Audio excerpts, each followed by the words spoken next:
So the dust is settled. We know that everything is all well and good with Carter Starocci, and he intends to wrestle at the NCAA championships. But how strong is that leg? Is he going to be 100% going into Kansas City? You are Locked On Nittany Lions, your daily podcast on the Penn State Nittany Lions. Part of the Locked On Podcast Network, your team every day.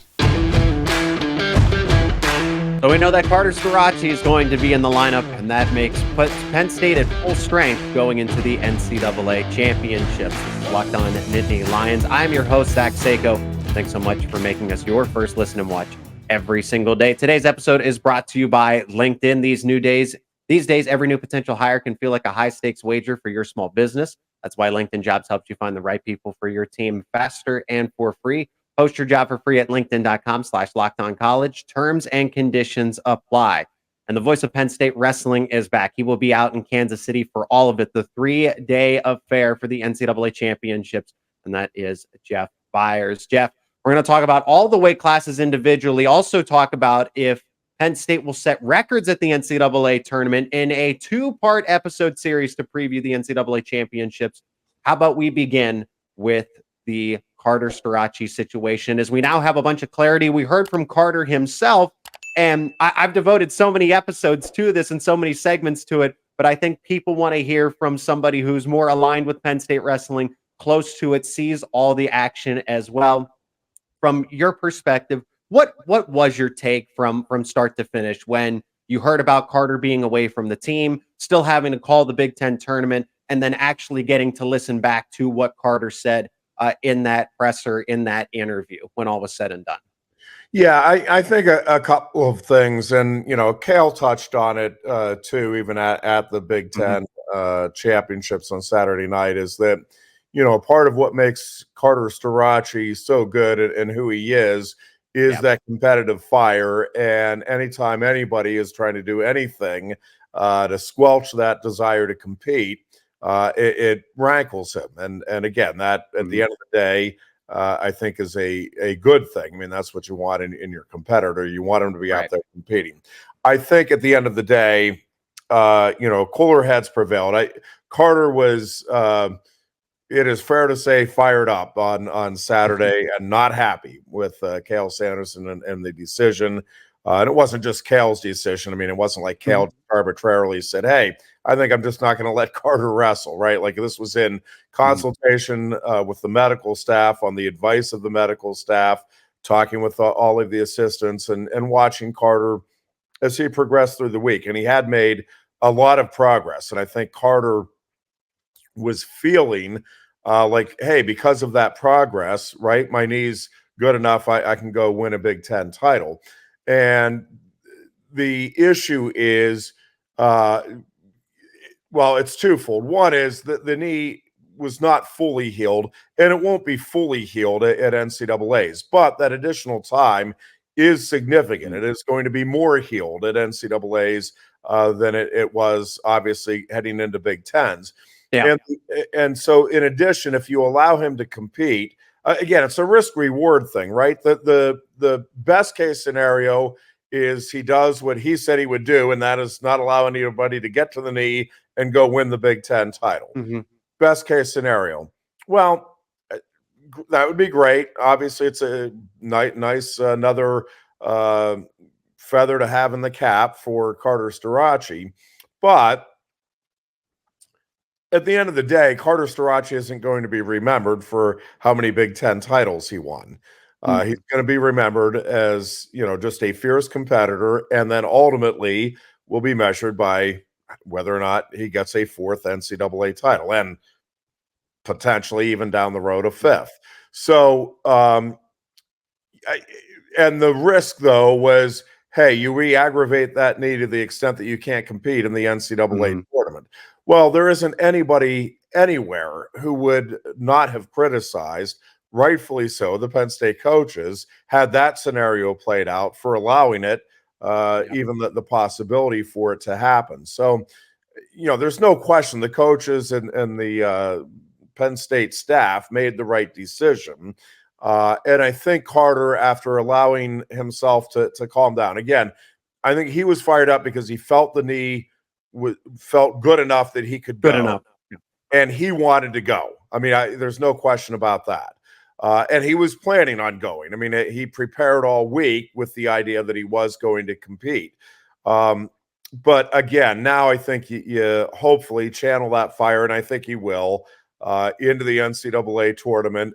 And but listen, he's going to have to adjust his style a little bit. Again, I don't know what the percentage is. I've had a couple of people ask me, well, what percentage is the knee? I genuinely don't know. I don't know that the medical staff or that Carter can even tell you that. I don't know what he says he's good. That's all that matters is he says he can do everything. Yeah. And the key for him, again, is to go out and just find a way, right? Like at this point, it's just find a way. And I think he has a better chance now, having been able to rest up a little bit more and not put the knee in jeopardy. He has a better chance to go out and compete at a high level at the NCAA championships. And at the end of the day, again, it's not that Cael Sanderson or Penn State or anybody for that matter don't think dual meets aren't important, don't think the Big Ten tournament is important, but it's like any sport, right? Like in the NFL, a big regular season game between the Steelers and Ravens, well, that's a big deal. And in the moment, you want to win that.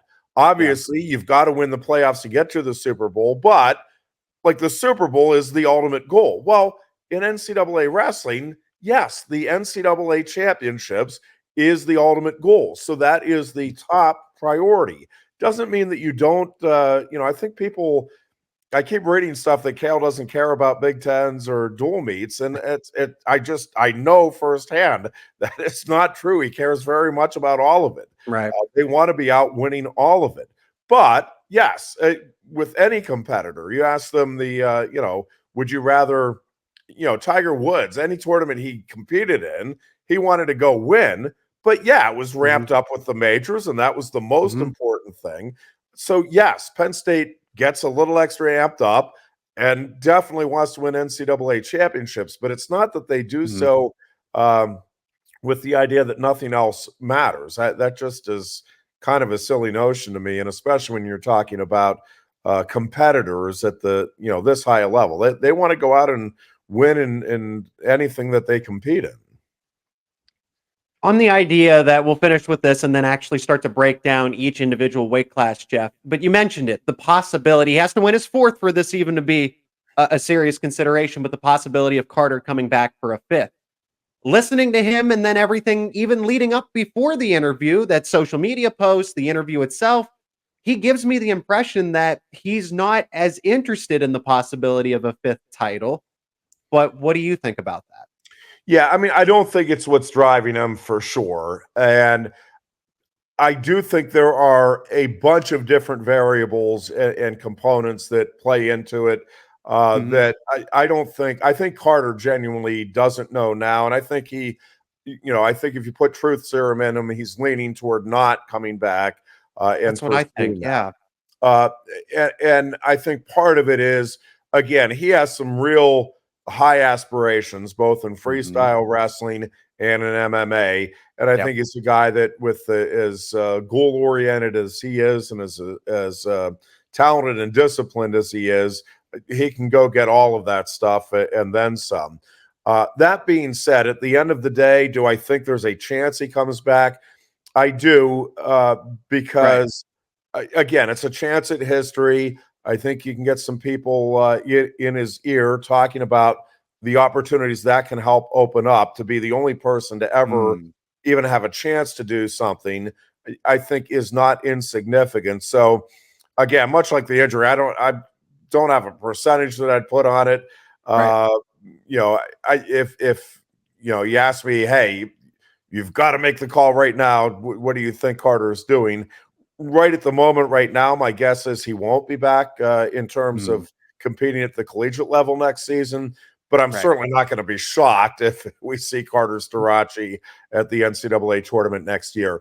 I will be surprised. I think one of the things they're going to have to figure out with the coaches and Carter is if he does want to come back and give it a shot.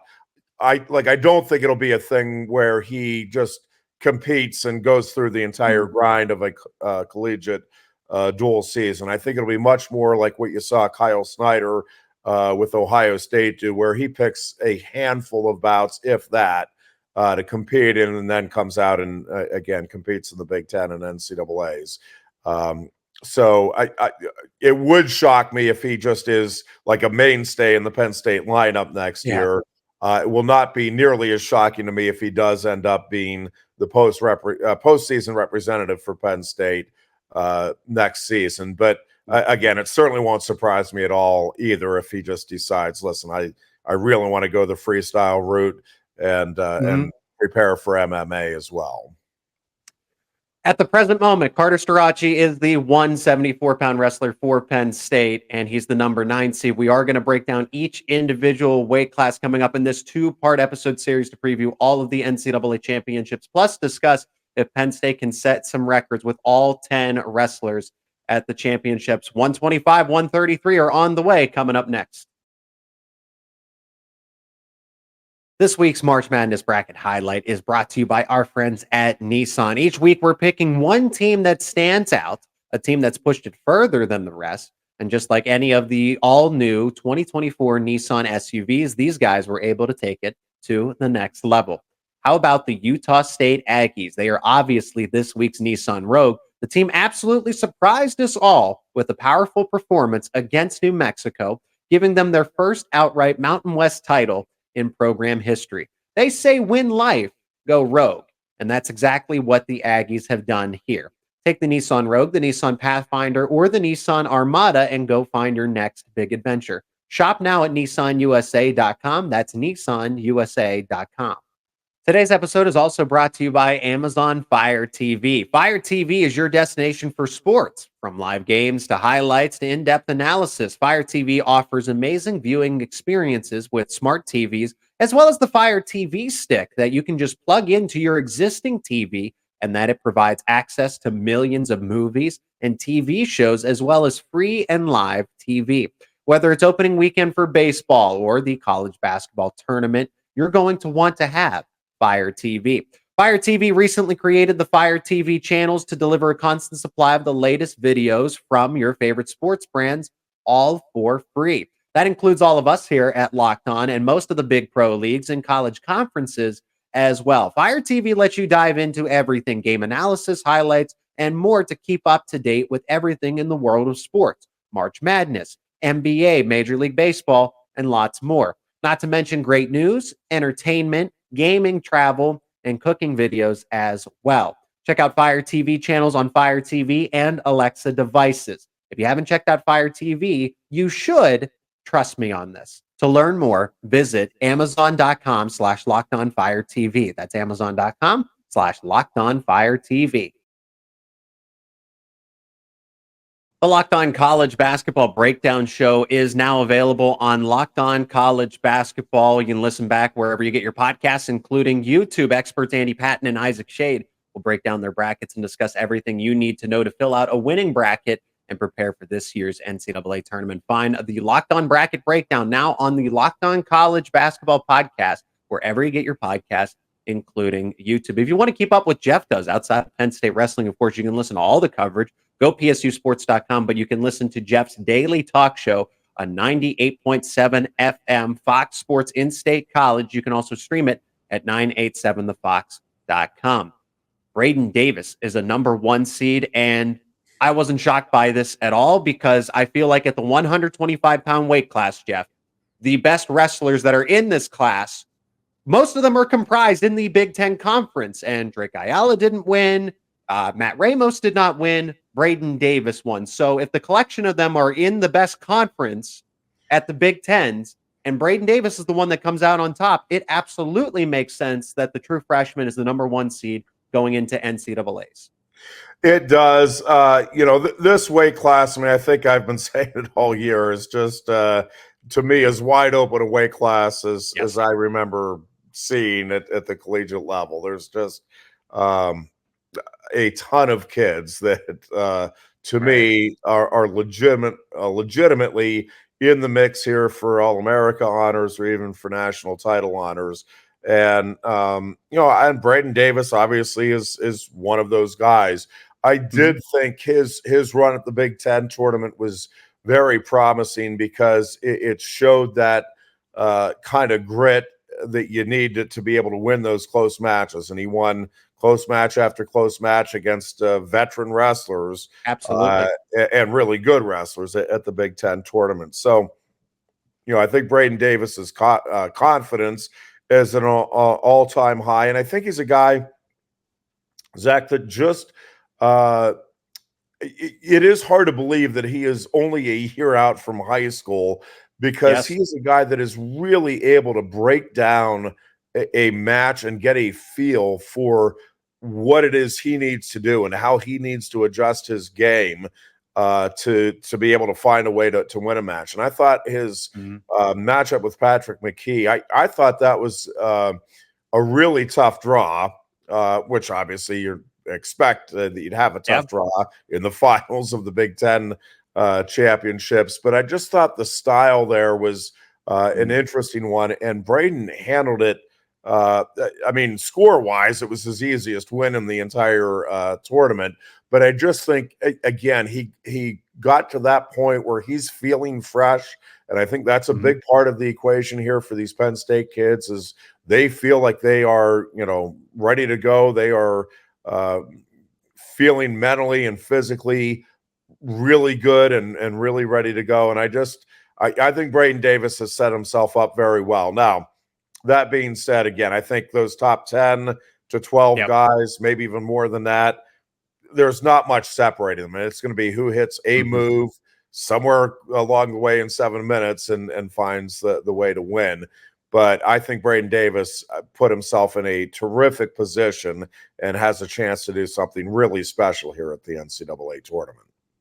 Well, and that's the follow-up here. Can Braeden Davis actually win an NCAA title as a true freshman? I mean, his path is, I would say this top half of the bracket is it's loaded. The bottom half, it's not that it's inept with talent or lacking talent or anything, but certainly the top half, if you had to pick one side of it, and Braeden Davis will take on Brett Unger, who was in the EIWA championship and ended up losing to the second seed, Luke Stanich, who's at the bottom of the bracket there. But he could face any of the combination of rematch of Patrick McKee.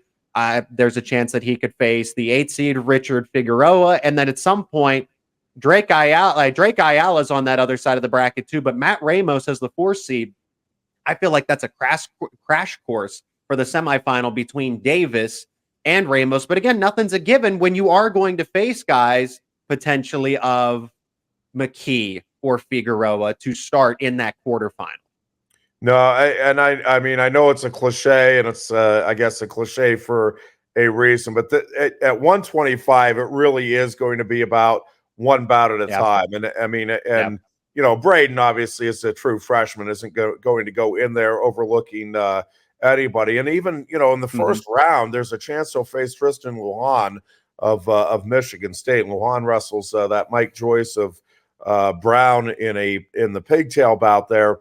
But Lujan is a really dangerous wrestler, and I think that was a 2-point match when they met in East Lansing. Davis won, but I mean, Lujan is really good. Like, there's not a gimme there. There just isn't. And I don't think just for Davis. I don't think there's a gimme in that weight class for anybody. No. Again, there's just a lot of really good guys. There's not a Spencer Lee or a guy that's head and shoulders above everybody else on paper going in. There's just a bunch of guys. And again, I thought what you saw with Braeden Davis, I thought throughout the season, you saw just really good progress. He worked on different components of his game. And I think he's in a really good position, but it's a weight class that has a lot of talent and also a lot of experience. Now, Braeden put that experience to the side at the Big Ten tournament. Right. And there's no reason to think that he can't do it or won't do it at the NCAA tournament. But it is tough when you have a run of 5th or 6th year seniors, and here's the true freshman. It is tough to keep going at that rate. But I think what the coaches have done with Braeden Davis and what Braeden himself has done to get himself ready, I certainly will not be surprised if Braeden Davis is in fact at the top of the heap when this thing is said and done. If he can get past the actual wrestlers in his bracket and does end up in the NCAA championship itself, I do think he wins. I think the wrestlers that are on the other side of the bracket, again, I mean, this is a deep bracket, as we talked about. I don't think guys like Jacob Camacho out of NC State should be overlooked. He was a former number one. Michael DiAugustino is an 18 seed. Caleb Smith is a 15 seed, just as an example there. But he can defeat any of those wrestlers. It's the ones of a rematch with Patrick McKee because it's so tough to beat somebody twice back to back like that, or facing again a Matt Ramos. And then Drake Ayala's on that other side of the bracket, but again, he's got to go through those respective matchups that are down there. Camacho, for example, any of his other Big Ten counterparts. So I like Davis. If he can make it to the championship, I do think he wins. Yeah, it's again, that weight class to me is going to be as fun as any to watch. Yeah. Just again, from the first round on, like there's not a round there where you're like, okay, well, the top seeds, I mean, most of the weight classes, even the ones that are deep and really good, you're like, well, at least the first round, those top guys are at least very, very likely to win. And in most cases, those first couple of rounds until you get to the quarterfinals, again, if you're a top 2 or 3 seed. I'm telling you, in this one, right out of the gate, I don't think there is a bout there where you're like, okay, well, that one you definitely chalk up for this guy. I think it's going to be a wild one, but I do, again, I love the way Braeden Davis is wrestling right now, and I love his approach. I just think he is putting himself in really, really good position here to go out and win a national title as a true freshman, which is obviously an extremely difficult thing to do. 133, Aaron Nagao is a 10 seed, and it's no disrespect to Nagao, but there is a lot. Now, you want to talk about an oversaturation of high-end talent. That is the 133-pound class. I mean, it starts with the number 1 seed, Dayton Fix, and just all of the potential matchups that Aaron Nagao could have as the 10 seed. Now, he's going to open up with Marlon Yarbrough of Virginia, and I feel like that's a winnable one. But then he goes into the second round, and he's going to face somebody along the lines of most likely Nazir Bailey in that next round. But it's just difficult across the board. Ryan Crookham is in your side of the bracket, right? There are tons of names in this, just in the 133-pound weight class, where it's like Aaron Nagao can go on the run of a lifetime, but the odds are stacked against him, is my point. Yeah, I will say a little bit of an aside, but I am surprised that Crookham isn't the 1 seed. I don't know that it much matters. I don't think it's especially favorable in terms of the draw for Fix versus Crookham in terms of those top 2 seeds. But this weight class, I mean, Vito Arusha is a 6 seed. For those that remember what Arusha did in last year's postseason and then in through the summer, like that is as stunning of a name to see beside a 6 going into the NCAA tournament as I can remember in quite some time. And yeah, Nagao has his work cut out for sure, but he's another guy that I do think, Zach, is wrestling his best of the season heading into the postseason and really had a terrific Big Ten tournament. And I think, again, has positioned himself very well to make a run. Now, whether or not he's capable of winning a national title this year, I'm not sure. I will say this is the one weight where it feels like that is a huge long shot. And to me, it's not as much about how Nagao's wrestling. It's just the fact that you're in there, again, with a Dayton Fix who's trying to get the only thing that's eluded him to this point in his career, which is a title. Ryan Crookham has just looked darn near unbeatable at times. Superstar in the making, Yeah, and you have Arusha, who, again, was the guy that at the end of last year, like, well, nobody was going to beat that guy, maybe ever. And now, he's had some lumps this season, but we know from what he did last year that he's capable of going on that type of a run. So, for me, I think Nagao is certainly capable of getting on the podium and probably can match at least his number 5 finish from a year ago when he was at Minnesota. But I think, exactly how high his ceiling is this year we may find out, because again, I do think he's wrestling really, really well, and I think he's going to be a tough out for anybody, those top guys included. I just think he's the one guy.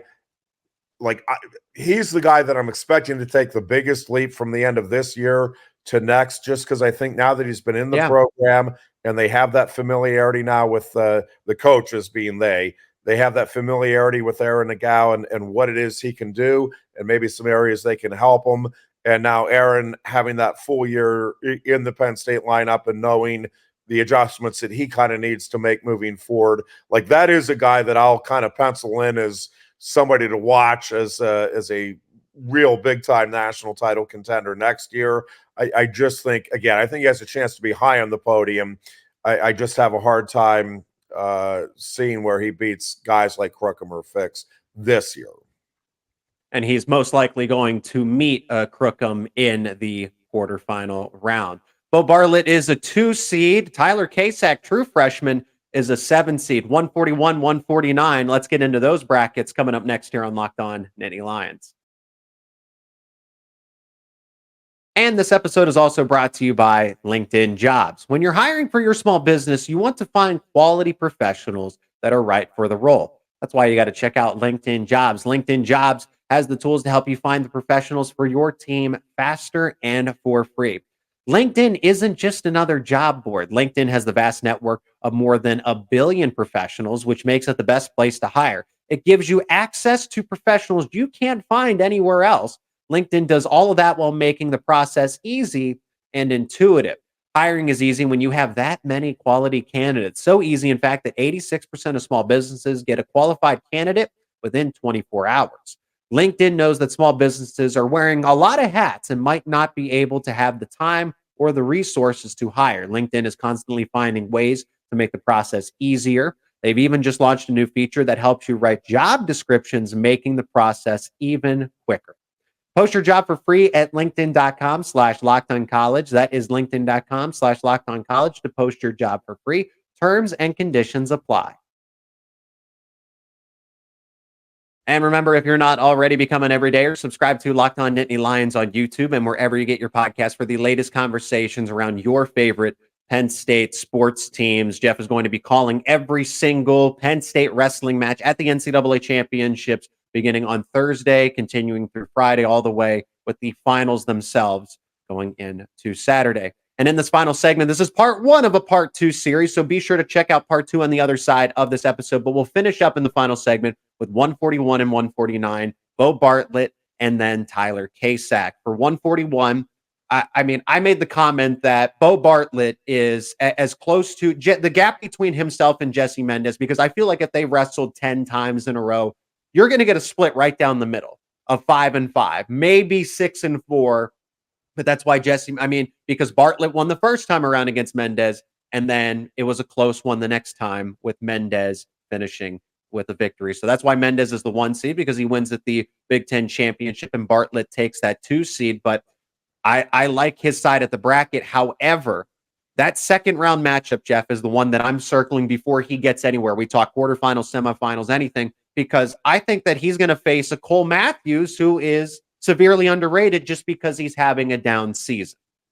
Yeah, Cole struggled early this season, and I have not heard Zach. Like, I don't know if there was injury concerns or something else going on, or just, again, it could be just got into a bit of a rut. But Cole Matthews, Beau Bartlett remembers very well from a year ago. I mean, he needed a pretty darn near miraculous takedown at the end to pull off the victory there over Matthews at the NCAA tournament. And that's a really tough second round matchup for sure. Right. That being said, and obviously Real Woods potentially in the semifinals is a very big threat as well. Yep. I really like the way Beau Bartlett has wrestled from, again, that final month or so of last season right up through this one. And even in that Mendez match, Mendez wrestled a terrific bout, really did a good job of slowing Bartlett down and getting to his offense, to Mendez's offense. But I do think, for whatever reason, and we're hearing some things, maybe there's, Real Woods isn't 100% physically, whatever it is. And I'm not saying Woods isn't capable of going out and winning the national title, and it wouldn't shock me, but it feels going into the NCAA tournament that this is going to come back to Bartlett Mendez part 3. And I think it's going to be a terrific match. And as you said, I think it's a coin flip type of a bout. I think those guys are both wrestling at an elite level, both have a ton of confidence. And I think it'll be a lot of fun for fans to watch because, again, there's not much separating those two. I'm with you that Cole Matthews matchup in the second round is not ideal. Yeah, you want to keep your eye on that. That is a dangerous matchup.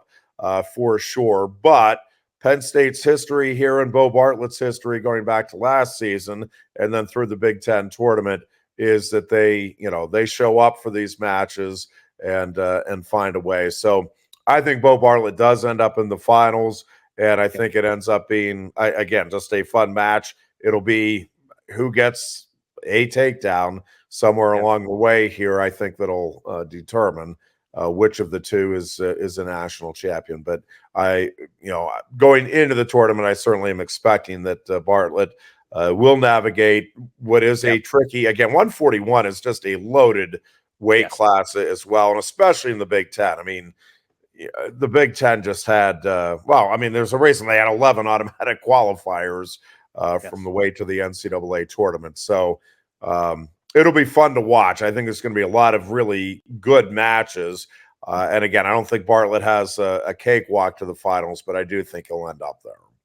Well, I would say his side of the bracket, I wouldn't characterize it as easier, but it's just a more favorable path because it's Real Woods, that Cole Matthews matchup that does give you at least a little bit of a more serious look earlier in the tournament. It's not like that one's waiting in the quarterfinal and the semifinal. That's the second round after you try to get past the 31 seed.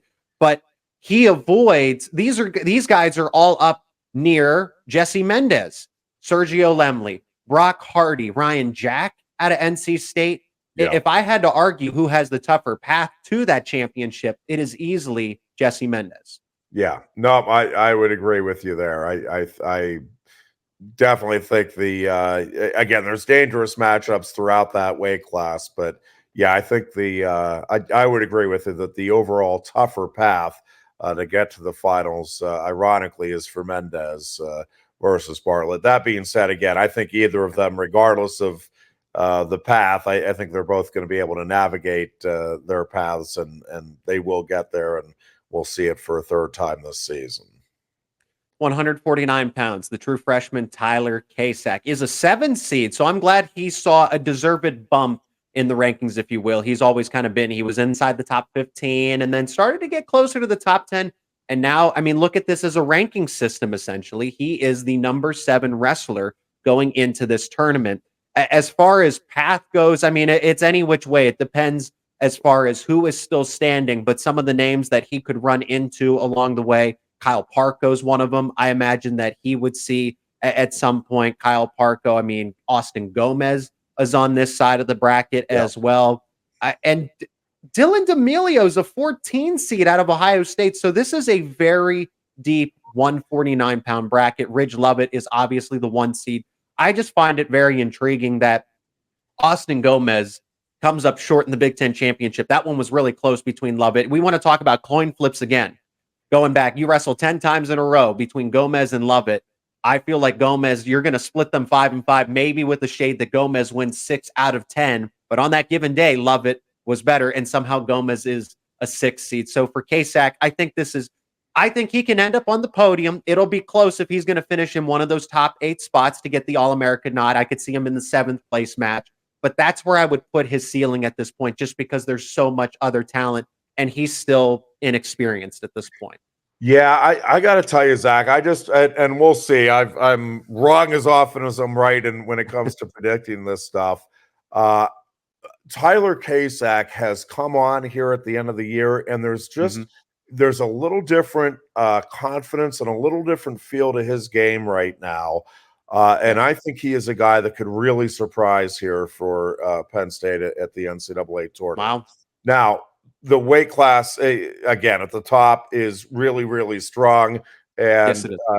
like, am I going to sit here and tell you that if even in the second round, I mean, the Chance Lamer from Cal Poly is a really dangerous kid and really long. Like that style wise is a tough matchup for anybody, Kasak included. But I think the one I'm really excited to see is Kasak potentially in the quarterfinals getting Kyle Parko. And of course, Parko lost to Van Ness at the NWCA All-Star Classic back at Rec Hall at the start of the season. But I think Kasak will be picking Van Ness's brain about what it is he has to be wary of with Parko. Now, listen, Parko is more than capable of going out and winning the national title. So I'm not sitting here telling you that if Kasak loses that bout, that somehow it's time for the freshman to hang his head in shame and crawl away. I think that matchup is going to be a really, really fun one to watch. And I won't be shocked. I'll put it that way if Tyler finds a way to win it. He's a guy he's a gamer, and he's a guy that has really been training with this type of opportunity in mind. And I just think he's a guy that's going to do everything he can to go out and seize it. Now, Parko's good enough that, again, he may throw everything he has at him, and Parko's just good enough to match him and beat him. But I think Kasak will finish at least 7th, and I won't be surprised if this is a guy that is right in the mix here for a national title in Kansas City. For Kasak, just the final thought here before we finish up part 1, and then we'll talk, more about the other weight classes. But the top half of the bracket, he gets to avoid, and that's why I think wrestlebacks are probably going to be so much more difficult. Again, if he is able to upset Parko, he's got a one-way path. I really believe it. But my assumption is that he does lose to Parko. But anything can happen in Kansas City. I don't want to assume one thing opposed to the other. If he does get that upset over the 2 seed, then it becomes actually easier to get into the championship. That is just a very high mountain to climb as a true freshman. But he's not going to face any of the likes of a Caleb Henson. Now, he could see a Jackson Arrington in the semifinal as well. So those are your 2. But Ty Waters is in that top half. Of course, Ridge Lovett being the number 1 seed. All of these wrestlers that I don't want to say essentially gets to avoid, but if he can get by Kyle Parko, then it's hey, like you said, the Red Sea parts here a little bit, and Tyler Kasak has an opportunity here to really capitalize on that victory and somehow surprise and get into the championship. Yeah, and again, it's just gonna be one of those weights that's fun to watch. Again, I don't think from the second round in, it's not going to be shocking either way here in my mind for Kasak. Again, it's going to be, I think, a move here or there that either wins it or loses it for him. And but I really like the way he's feeling right now. Much like Braeden Davis, I like the way the coaches have handled him. And I just think he is a guy that, at least going into the tournament, feels like he has a chance to do something really big here, even as a true freshman. We will take a break in the action and continue with part 2 of the NCAA championships, talking about Levi Haines at 157 all the way through heavyweight and Greg Kerkvliet. But we will start off part 2 with, can Penn State set some tournament records this time around? You got 10 wrestlers in the championships. Can they set a points record? NCAA champions, individual record, 10 out of 10 All-Americans. Will all of those goals be met? That's coming up on the other side. So stay tuned here on Locked On Nittany Lions. How many All-Americans will Penn State wrestling have? How many individual champions? Can they break the team points record set by Iowa in 1997? With Carter Starocci back in the lineup for NCAAs, they can and will make history out in Kansas City. You are Locked On Nittany Lions, your daily podcast on the Penn State Nittany Lions. Part of the Locked On Podcast Network, your team every day. Penn State Wrestling has lofty goals, lofty expectations at the 2024 NCAAs, but I think they can accomplish them. This is Locked On Nittany Lions. I'm your host, Seyko, and thanks so much for making us your first listen and watch every single day. Today's episode is brought to you by FanDuel. Make every moment more. Right now, new customers join today, and you'll get $200 in bonus bets if your first bet of $5 or more wins. Just visit FanDuel.com/locked-on to get started. Part 2 of this NCAA tournament preview, and the voice of Penn State wrestling, Jeff Byers, is here to do that. Before we actually get back to the individual weight class breakdowns, I want to start off part 2 with the idea that we've been discussing all season, Jeff, on these select episodes, and what Penn State can actually accomplish. Set those goals, set tournament records. The points scored by Iowa in 1997, getting 10 out of 10 All-Americans, which has been done before, but Penn State, can they check that box as well? And then how many individual champions? Could they get 4? Can they get 5 and tie the record? Could they get 6 and break the record? Let's start with that one. 6 individual champions. It might seem like, well, that's a lot. You know, Penn State is good, but they're not that good. Well, Jeff, I know you would sit here and agree with me. They have, it's no disrespect to wrestlers like Aaron Nagao, Tyler Kasak, Bernie Truax, because they just have difficult brackets and where they're seated. So the paths are just a little more difficult. But then you have your heavy favorites, the number 1 seeds, Levi Haines, Carter Starocci, Aaron Brooks, Greg Kerkvliet. They're all self-explanatory. But then you have Mitchell Mesenbrink. You have Beau Bartlett. You have Braeden Davis, true freshman number 1 seed, but people aren't exactly putting him as an overwhelming favorite. So 7 Penn State wrestlers have a legitimate shot to win an NCAA title and bring that trophy back to Happy Valley State College. Yeah, I actually think it's even more than that. I truly believe they have 9 wrestlers that are legit national. So I'm underselling them here. Contenders this year, because I think Tyler Kasak is right there, and I think Bernie Truax is also a guy that, with the way he's being coached up, has a chance as well. Now, I'm not sitting here predicting or telling you that Penn State is going to have 9 national champions. I do think Penn State has 9 legitimate contenders and 10 really strong All-America candidates, for sure. So, you have 4 number 1 seeds. Obviously, they are, in contention for the national title, and the 2 number 2 seeds are also in contention.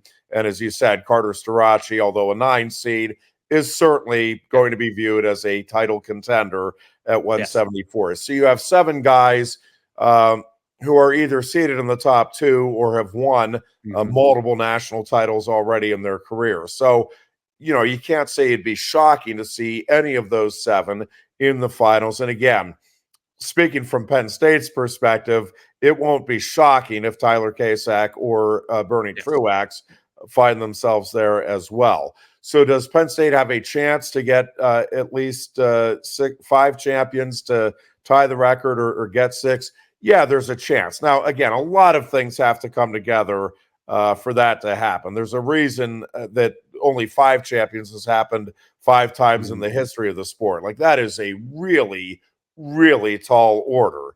But yeah, this team certainly has a chance to at least tie or even set a new record with 6 champions. That is a possibility, and I don't think it's a far-fetched possibility. Again, if Carter Starocci and the leg hold up and your 4 number 1 seeds all win, that gets you 5, and then you're looking at either Beau Bartlett reverse the Big Ten finals against Jesse Mendez, a kid he beat earlier in the season, and or can Mitchell Mesenbrink come out on top against, if he gets to the finals, against likely former teammate of his in Keegan O'Toole. Again, is there a chance of those things happening? For sure. So, the 10 All-Americans to me is a very achievable. Again, not a given. You got to see how Carter does hold up. You got to see how Aaron performs. And listen, Braeden and Tyler, they're both true freshmen. Like, anytime you have a true freshman, again, I don't think you can be shocked that it's absolutely stunning if they don't end up on the podium. But I think going in, Penn State is certainly expecting that all 10 of these guys will at least get on the podium. And I think Penn State, firmly believes that they'll have at least 6 and could have as many as 9 in the NCAA finals. As far as the scoring record is concerned, again, that is a tall order. That 170 has stood for 25 years, and it really hasn't been challenged. I mean, it's not like somebody has gotten to 168 or 167. I mean, it has kind of stood alone. I do think Penn State will at least challenge it and threaten it. Certainly, if they get 10 All-Americans and they get, let's just say 5 in the finals and 4 that win it, they're going to be in the neighborhood. It's going to come down then to bonus points. And listen, with this lineup and with what we just saw them do at the Big Ten tournament, yes. I mean, can they get enough pins, technical falls, and major decisions to make a real run at this? For sure. And interestingly, that Iowa team, it was top heavy. I mean, they had 6 in the finals, which is also an NCAA record, and then the 5 champions, which is also an NCAA record. Yes. But it wasn't, and then they had a 5th and a 6th, and then the other 2 guys who did not place were not All-Americans, both finished in the with 3 wins, at least 3 wins in the tournament. Well, Penn State can certainly match in terms of the number of finalists, champions, and surpass the All-Americans. And then it just comes down to bonus points. And what's interesting is that 97 team for Iowa put up a lot of bonus points, but it wasn't, from the quarterfinals in, they did not put up a lot of bonus points. They got some pins early. They got some pins and wrestlebacks. And then they got, I think, just 2 technical falls. And they did rack up a lot of major decisions. I think when you look at this Penn State team, and again, you just look at what happened with Aaron Nagao and Tyler Kasak both getting pins in their 3rd place bouts at the Big Ten tournament. I mean, I'm not saying that this necessarily guarantees that you're going to get pin barrage from those guys at the NCAA tournament, but certainly up and down this lineup, you would not be surprised if through the first 2 rounds, Penn State has, 10 to maybe as many as 15 bonus point victories. Well, if they do that, and again, let's just say everybody wrestles to their seed. That includes Starocci as a 9 seed. But, you have 4 guys that win titles to their seed, 6 guys in the finals, which would be to the seed. I mean, if everything just held true and you got, let's say, 15 bonus point wins in the tournament I'm talking about, which is certainly possible with this team, you're going to be right there. You're going to be in the hunt for that scoring record. So certainly nothing guaranteed. There's a lot of things that have to break your way, and this team will have to, wrestle the best it has all season, which is saying something. But since 2016, that is what Cale Sanderson's teams have done, is save their best wrestling for the NCAA championships. So if this team does do that, yes, they are going to be at least in the neighborhood, and I think threatening that Iowa record from 97. I agree with you wholeheartedly about the 10 out of 10 All-Americans. Nothing is a given because this is the highest point of the wrestling season. But it's, out of all the arguments you could make for or against it, it's difficult to make ones against Penn State actually getting 10 out of 10 here. But in this case, the scoring record, 170, like you mentioned, what that Iowa team was able to accomplish here. I think that the difference, the reason why I lean that Penn State could actually do it, that the odds are more in their favor as opposed to not, Jeff, is because of the 3-point takedown. Penn State's just a naturally offensive team. Carter Starocci can tech ball anybody. Aaron Brooks, yes, your pins are nice and you get that additional bonus point here.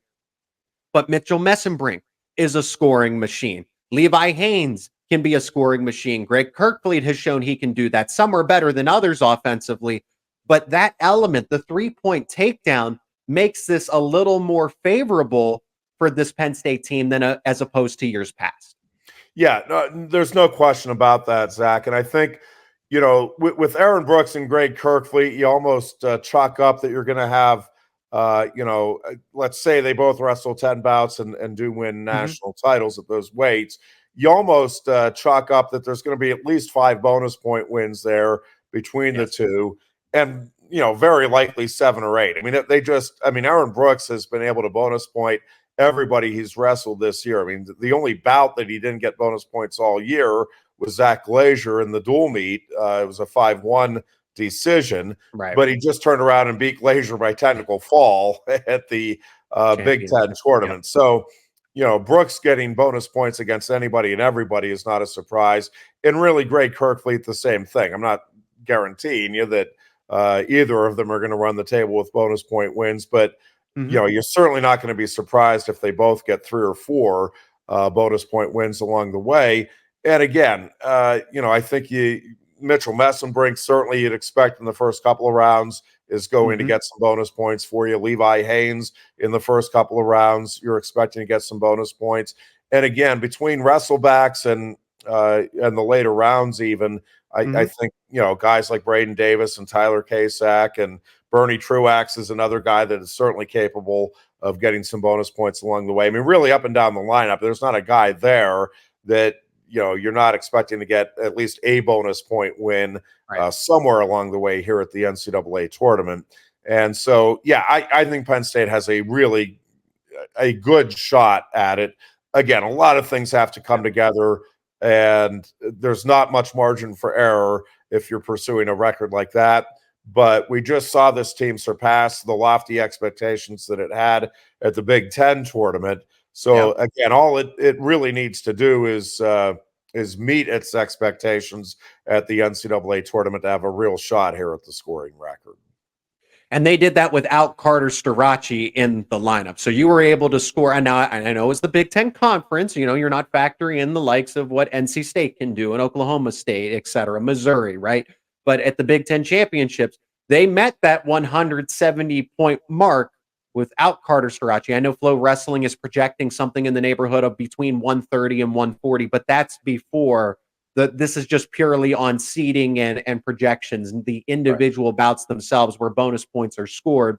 That is what we're factoring in here and trying to do the math to say that Penn State, I lean that it's actually over 50%. If you had to put yes or no, I would say it leans yes that Penn State can break the scoring record here.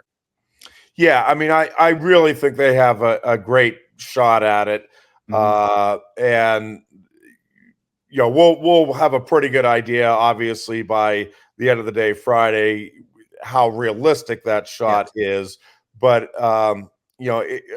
coming off of the performance that this team just gave at the Big Ten tournament, and again, given the track record throughout Cale's tenure, but in particular since 2016, of winning those semifinal and final bouts at a remarkably consistent rate.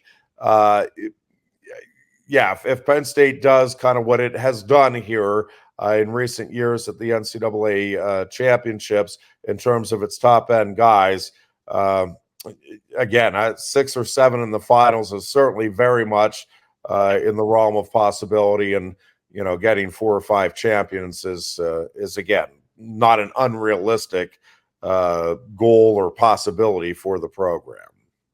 That's what it will take. That many champions, that many placements in the finals, and 10 out of 10 All-Americans if they are going to do it. But let's jump back into the individual weight classes themselves, picking it up with 157 and Levi Haines. That's coming up next here on Locked On Nittany Lions. This week's March Madness bracket highlight is brought to you by our friends at Nissan. Each week, we're picking one team that stands out, a team that's pushed it further than the rest. And just like any of the all-new 2024 Nissan SUVs, these guys were able to take it to the next level.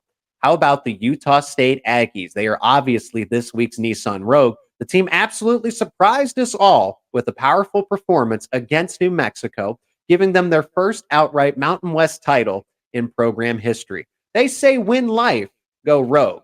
And that's exactly what the Aggies have done here. Take the Nissan Rogue, the Nissan Pathfinder, or the Nissan Armada and go find your next big adventure. Shop now at nissanusa.com. That's nissanusa.com. Today's episode is also brought to you by Amazon Fire TV. Fire TV is your destination for sports. From live games to highlights to in-depth analysis, Fire TV offers amazing viewing experiences with smart TVs, as well as the Fire TV stick that you can just plug into your existing TV, and that it provides access to millions of movies and TV shows, as well as free and live TV. Whether it's opening weekend for baseball or the college basketball tournament, you're going to want to have Fire TV. Fire TV recently created the Fire TV channels to deliver a constant supply of the latest videos from your favorite sports brands, all for free. That includes all of us here at Locked On and most of the big pro leagues and college conferences as well. Fire TV lets you dive into everything, game analysis, highlights, and more to keep up to date with everything in the world of sports, March Madness, NBA, Major League Baseball, and lots more. Not to mention great news, entertainment, gaming, travel, and cooking videos as well. Check out Fire TV channels on Fire TV and Alexa devices. If you haven't checked out Fire TV, you should. Trust me on this. To learn more, visit amazon.com/lockedonfiretv. That's amazon.com/lockedonfiretv. The Locked On College Basketball Bracket Breakdown has returned. It is now available on the Locked On College Basketball Podcast, available on YouTube and wherever you get your podcasts. Experts Andy Patton and Isaac Shea will break down their bracket and discuss everything you need to know to fill out a winning bracket and prepare for this year's NCAA men's basketball tournament, the Field of 68. Find the Locked On Basketball Bracket Breakdown now on Locked On College Basketball, wherever you get your podcasts, including YouTube. Jeff is going to be calling all 3 days of the wrestling tournament out in Kansas City, beginning at Thursday, continuing to Friday, and going into the championships, the titles themselves, on Saturday. You can stream it and listen to it live at gopsusports.com. Let's pick it back up because we still got 6 weight classes to go through. 157, Levi Haines. This is one of those ones where Penn State has the heavy favorite, right? Levi Haines is the number 1 seed. He's one of the 4 here. And I like this bracket for him just because he is that heavy favorite. But Jeff, there are 10 All-Americans at the former All-Americans at the 157-pound weight class. So it's not like this is going to be overwhelmingly easy. If this was anybody else, I don't know that they could handle it. But because it's Levi Haines, I still feel good about Haines bringing back a title to State College. Yeah, I do too. But boy, I tell you, whoever wins this 157-pound weight class, as you alluded to, is going to earn it. And you look, even, in the second round, Levi potentially could face Brock Mahler, who is a terrific wrestler for Missouri, like really, really good. And then, you go even to the quarterfinals, and you're looking at, either Peyton Robb or Will Lewan, or possibly even Chase Soldate out of the Big Ten. Yep. But, Lewan has been right there. I mean, they've now met 3 times previously. There was the one-point bout in the Big Ten dual meet this year. And then there's been 2 overtime wins for Levi. I mean, it's not like victory in the championships at Big Ten. I mean, Lewan has been right there every time. And Peyton Robb obviously is a terrific wrestler in his own right. So yeah, it is not an easy path, but with the way Levi is wrestling right now, Zach, it's just it'll take something special to beat him. Now, are some of these guys capable of delivering something special? You bet. And again, Levi's going to have to be on top of his game. If he does, I know a lot of people are thinking that he and Meyer Shapiro from Cornell could meet in the finals, and that'll be as highly anticipated a matchup as we'll have probably if that occurs. Although Ja'Cory Teamer, of course, of Arizona State is the 2 seed, so that'd be Teamer and Shapiro could be a great semifinal matchup, but. Yeah, I mean, I obviously love Levi's chances, but again, from the second round in, it is not going to be an easy path. Right, and that's just the top half of the bracket. And I'm eager to see, right, is he going to face Michael Blockus, who disappointed at Big Tens, right? He was upset early on, but then there's those names, as you mentioned, Shapiro, Ed Scott, who's the 4 seed out of NC State. That's a possibility in the semifinals. So there's 10 former All-Americans at 157 pounds. It will not disappoint, but because of how talented Levi Haines is, I'm still confident that he is going to win a title here at this weight class. Yep, I'm with you. Again, he's just obviously very special. 165 pounds. Mitchell Mesenbrink is the 2 seed, and Mesenbrink did himself so many favors by winning that Big Ten title over Dean Hamity. And that was one for the ages. That one will go down in history, and people who watched it and like yourself, called it, will remember that one for a long time. But Mitchell Mesenbrink set himself up nicely. I thought he was going to be the 3 seed or the 4 seed and have to run into a David Carr, a guarantee, because Keegan O'Toole assumed that he was going to be the number 1 seed all along, and he is. But David Carr is the 4 seed.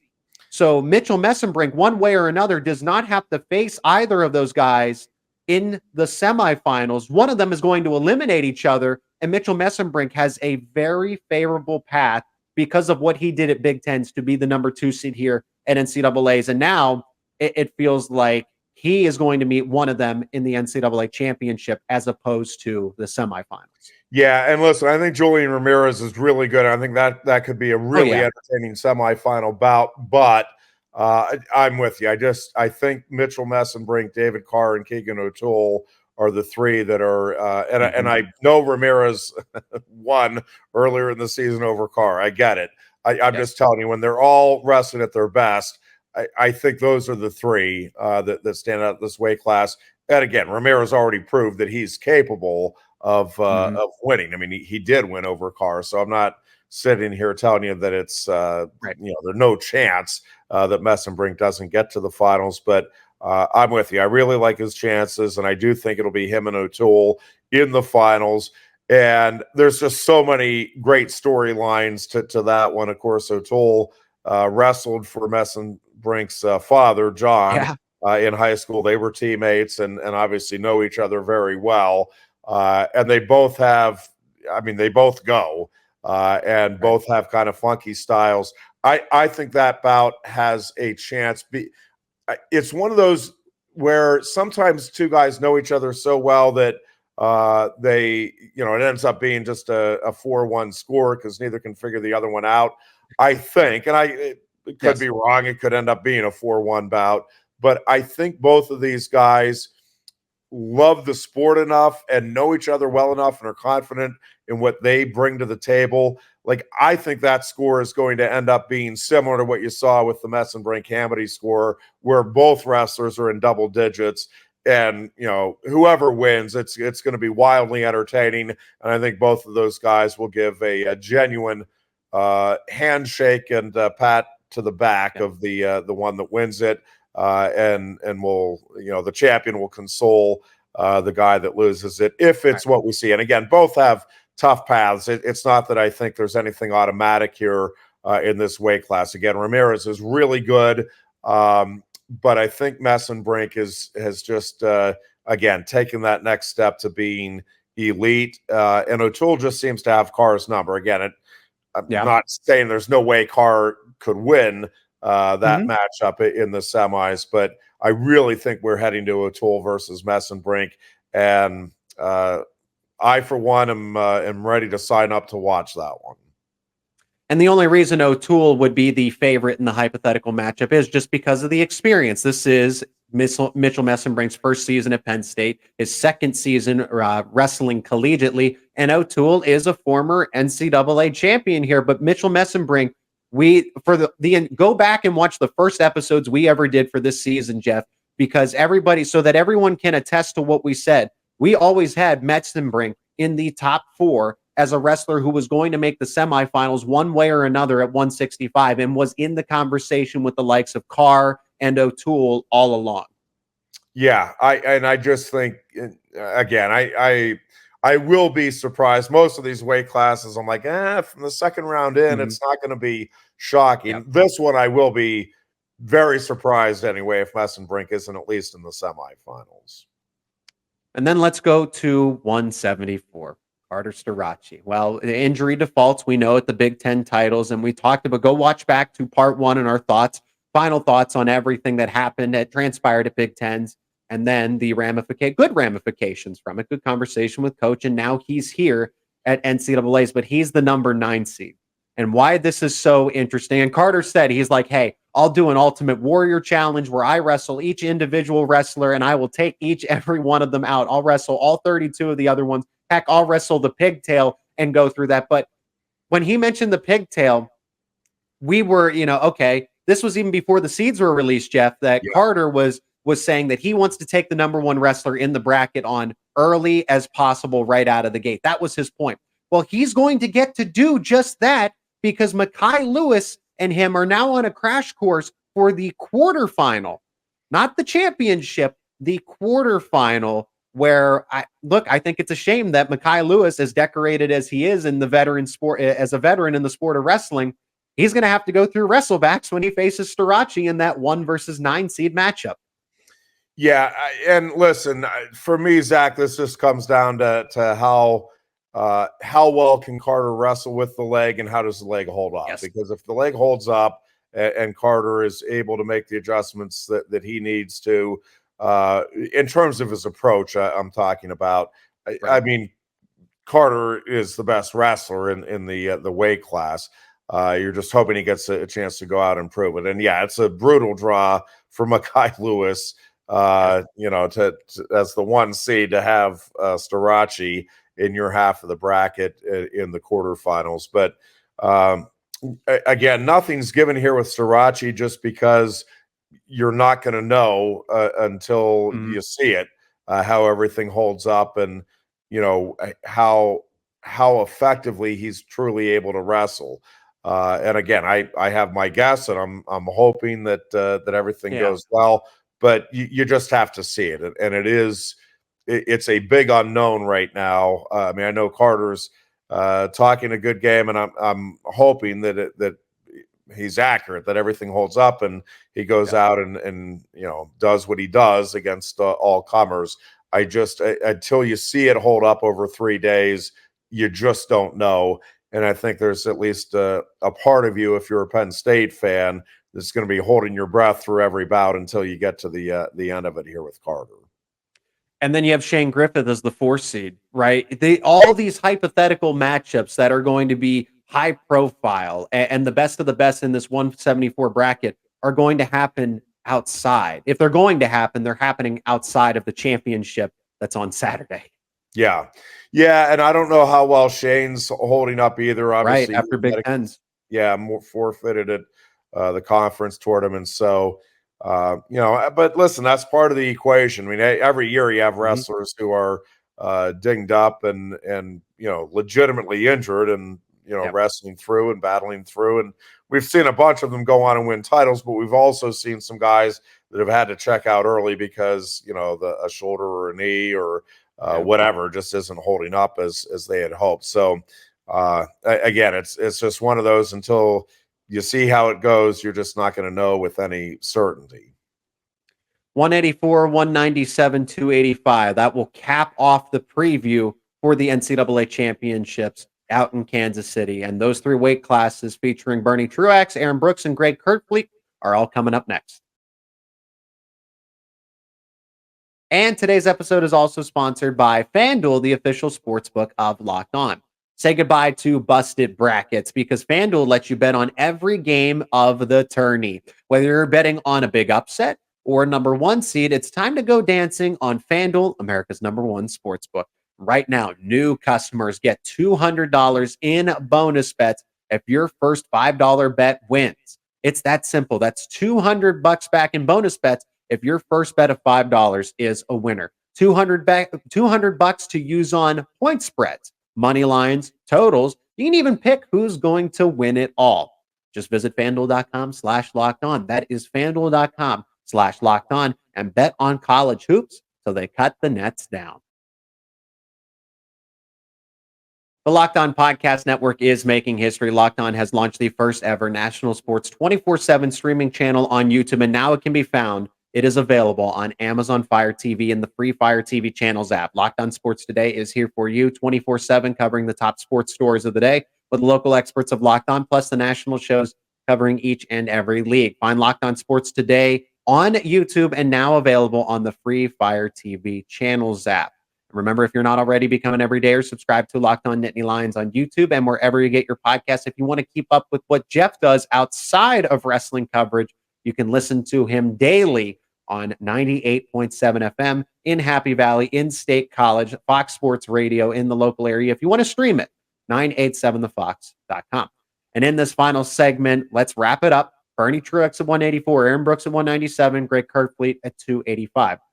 The 184-pound weight class, Bernie Truax, number 6 seed going into this. And while I wouldn't say that, again, Bernie Truax isn't going to be the favorite in this bracket, but Jeff, just looking at it, I'm getting a difficult read here because we talked about it earlier saying that, hey, Bernie Truax shouldn't go unnoticed here. He has the opportunity to contend for an NCAA title. He's a multi-time NCAA All-American finalist here at multiple different weight classes. So Truax, he's a veteran of the sport. He knows what he's doing at this point in time as a graduate transfer. But it's kind of like it's starting to shape up to me like 125, where almost anything could happen here. Almost anything could happen. I mean, for example, you have a Trey Munoz as a 4 seed, just to put it into perspective, right? Everything, I don't want to say everything's all over the place, but Parker Kakaisen is the number 1 seed, deservedly so. He's undefeated. He's very talented in his own right. Your number 2 seed is Isaiah Salazar, who Bernie Truax was so close to beating at Big Tens, came down to sudden victory. And don't ignore the score itself. Watch the bout and how close Truax was. But that's what I'm saying. These wrestlers are all neck and neck, and anybody could emerge when the dust settles. Yeah, and it's interesting, Zach, because in the second round, potentially, if the seeds hold, he'll actually get the only wrestler who beat Salazar this season, again, in the second round of the tournament, in Colton Hawks from Missouri. Yes. So, again, this is another weight where, while I think Bernie Truax really does have an excellent chance of getting to the finals, and a potential rematch with Kakaisen from the NWCA All-Star meet, which Kakaisen won. And Kakaisen it does look like he's taken his game to another level this year, and it will take something really special, I think, to beat Kakaisen. To me, he is the clear favorite. Right. But if Truax does get by the second round, and again, he's another one that just, I think, is wrestling with a great deal of confidence and is wrestling his best of the season right now. If he does get into that quarterfinal matchup with Dustin Plott, I think that is a really intriguing matchup. I like Truax's chances there in a rematch with Salazar, with this coaching staff working with Truax to make the adjustments in the couple of weeks. Again, I really like the chance. So it's another weight where it's like, I could see him getting upset in the second round. Like, I don't think that'd be just stunning. But I can also see Bernie Truax getting to the finals and getting another shot at Kakaisen as well. So it's another one of those weights where, from Penn State's perspective, it's just, about taking it one bout at a time. But I really do like just kind of where Bernie's at right now with his game and with his head heading into the NCAA tournament. On to 197 pounds, Aaron Brooks, another one of those number 1 seeds for Penn State.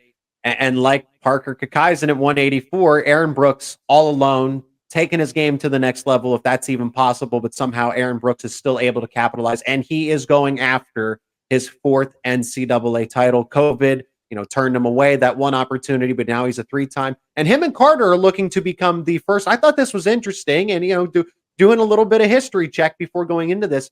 Aaron and Carter are chasing the first opportunities for 4-time national champions in Penn State history individually, right? So you have, as small as a class as this is, small as a group with the 4-time individual champions themselves, I figured there's got to be at least 1 or 2 Penn State Nittany Lions. No, Brooks and Starocci would stand all alone here if and when they're able to do this here. But Brooks at 197, this class is strong, but it's down to him and Trent Hidley.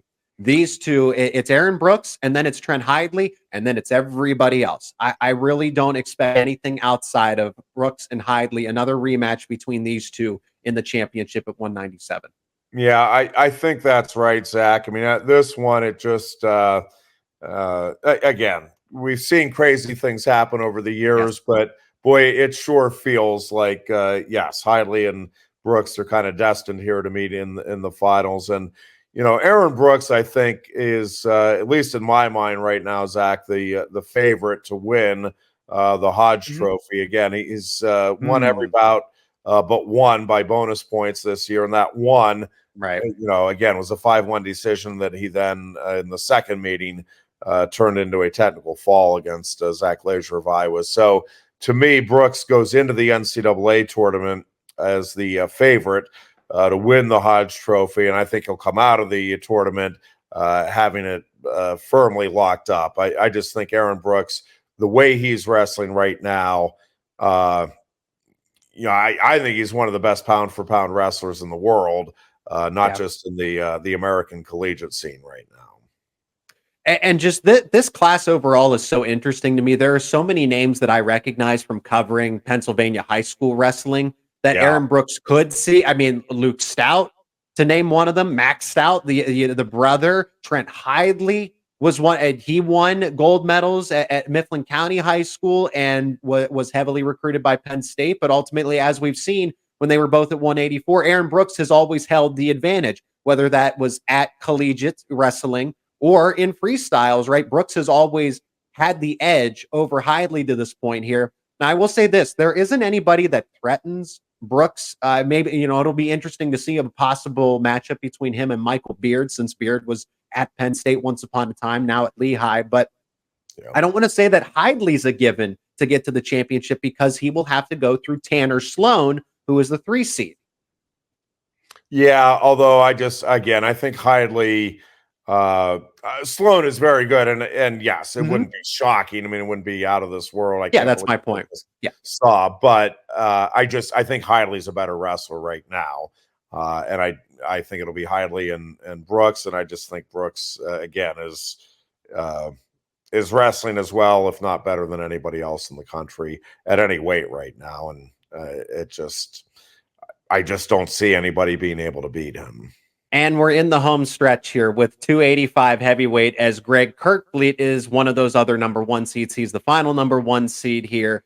And this is an intriguing weight class from the fact of, yes, of course, there's talent across the board. Greg Kerkvliet, heavyweight wrestler, heavy favorite going into this one, and should win. He's always moved his way up. I thought it was interesting, Jeff, that he was the 4th place at Big Tens, then 3rd place and 2nd place, and then 1st place. So it almost seems a little storybook here, as it was Gable Steveson, and then it was Mason Paris, and now it's Greg Kerkvliet's class to lose. But I am so intrigued by the hypothetical finals matchup between himself and the number 2 seed, Yonger Bastida of Iowa State. I can't but help think that outside of Brooks and Trent Hidley for, the 4th, 5th, 6th time, right, in collegiate wrestling, that this one I am circling between Bastida and Kerkvliet here as one of the most anticipated matchups that I want to see at the championships across the board, from 125 all the way down to 285.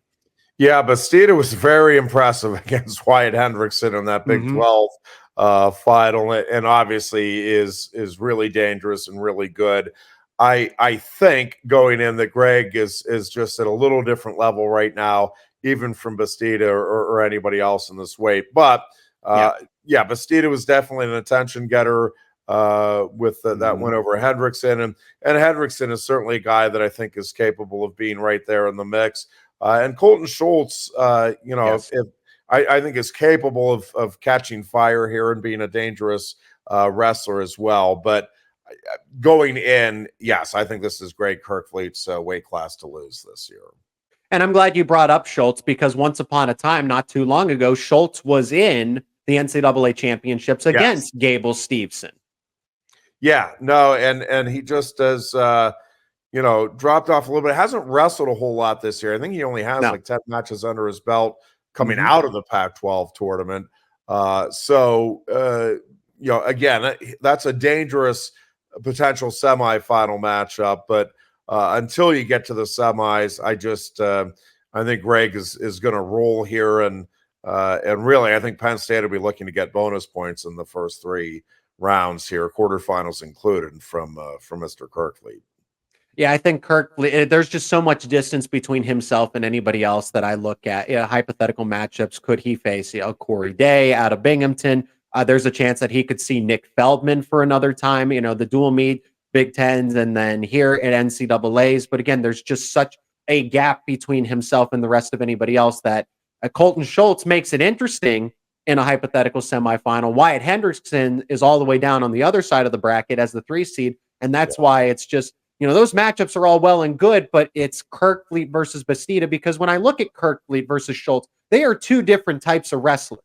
Kerkvliet is just so athletic for the heavyweight class. Schultz is more of your typical heavyweight type of wrestler, where defensive, right, is able to grind you down over 3 periods. But Kerkvliet's just so athletic, it's almost like it's unheard. I don't want to say unheard of, but all these other matchups at the 285 class, he just owns them because of that speed, agility, athleticism that can't be duplicated across the board. Bastida could do it. Hendrickson maybe, but not anybody else really.